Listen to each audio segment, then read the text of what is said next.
حضرت شیخ شبلی کا نام سنا ہوگا، بہت بڑے بزرگ گزرے ہیں، تو ان سے کسی نے کہا کہ میں کثیر العیال ہوں، بچے زیادہ ہیں، تو جی خرچ ہی نہیں پورا ہو رہا، آ کے شکوے شروع کر دیے، شکایتیں شروع کر دی۔ تو جب وہ ساری بات مکمل کر چکا تو حضرت شیخ شبلی نے فرمایا کہ تو واپس گھر چلا جا، جس کا رزق اللہ کے ذمہ نہیں ہے اس کو گھر سے نکال دے، تو سوکھا ہو جائے گا۔ اس نے کہا جی یہ کیسے ہو سکتا ہے، سب کا رزق اللہ کے ذمہ کرم ہے۔ تو کہا پھر اتنی بھی پریشانی کی کیا ضرورت ہے، اس کے ذمہ ہے، اب وہ کب کتنا دیتا ہے اس پہ تو راضی رہے، تیری زندگی سوکھی ہو جائے گی۔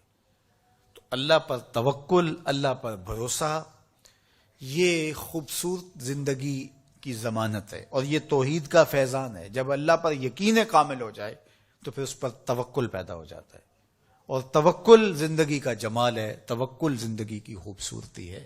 لیکن توکل یہ نہیں ہے کہ چھوڑ کے بیٹھ جائیں۔ توکل کا مفہوم یہ ہے کہ حضرت انس رضی اللہ تعالیٰ عنہ سے ہے کہ گھٹنا بھی باندھو اور اللہ پر توکل بھی کرو۔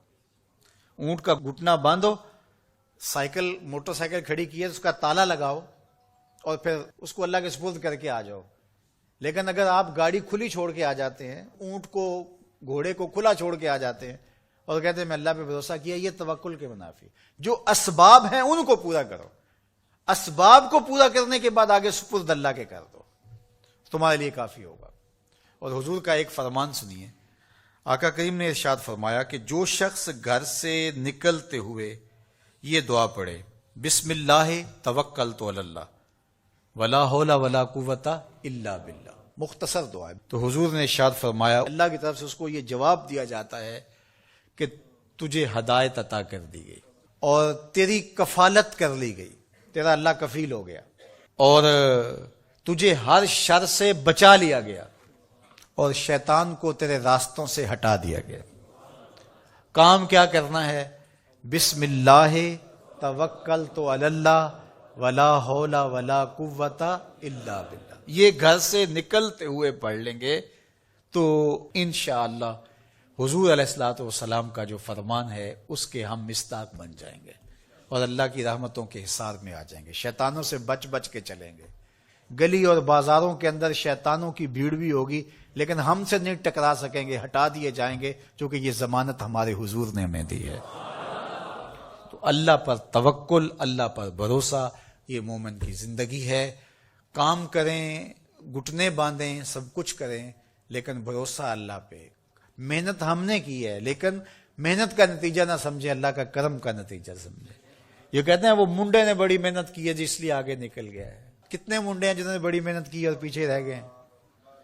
جی یہ بندہ جو ہے وہ یہ بڑا زبردست تھا اس لیے آگے چلا گیا۔ زبردستی کے فوائد تو ضرور ہوتے ہیں، لیکن آپ اپنے کاموں کو منسوب اپنی طرف نہ کرو، اللہ کی طرف کرو۔ وَإِذَا مَرِضْتُ فَهُوَ يَشْفِينِ، جب میں بیمار ہوتا ہوں وہ مجھے شفا دیتا۔ بیماری کی نسبت اپنی طرف، شفا کی نسبت اللہ تعالیٰ کی طرف۔ تو یہ نہیں کہ منڈے نے بڑا کام کر دکھایا، نہیں، اللہ کے سپرد۔ اور میں تو کہتا ہوں کہ اپنے کام اللہ کے سپرد کرو۔ کسی کے اوپر جب ہم توقع رکھتے ہیں تو ہماری توقع قدم قدم پہ ٹوٹتی ہے۔ اللہ پہ توکل کرو، دنیا پہ توقع نہ رکھو۔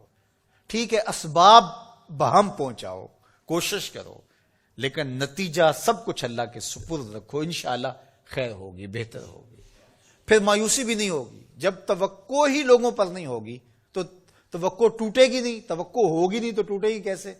تو پھر مایوسی اور پریشانی نہیں ہوگی۔ تو اللہ پہ توکل تمہیں اعتماد دے گا، اللہ پہ توکل تمہیں مضبوط کرے گا، اللہ پہ توکل تمہیں کھڑا کر دے گا، اللہ پہ توکل تمہیں توحید کے نور سے مالا مال کرے گا۔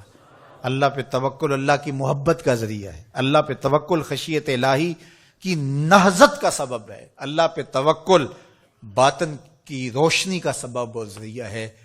یہ نور ہے، قبر میں بھی جائے، حشر میں بھی یہ نور ساتھ ساتھ چلے۔ تو اللہ پر توکل یہ زندگی کی خوبصورتی ہے اور یہ ہماری زندگیوں میں اترنا چاہیے۔ اللہ مجھے آپ کو توکل کے نور سے مالا مال فرما۔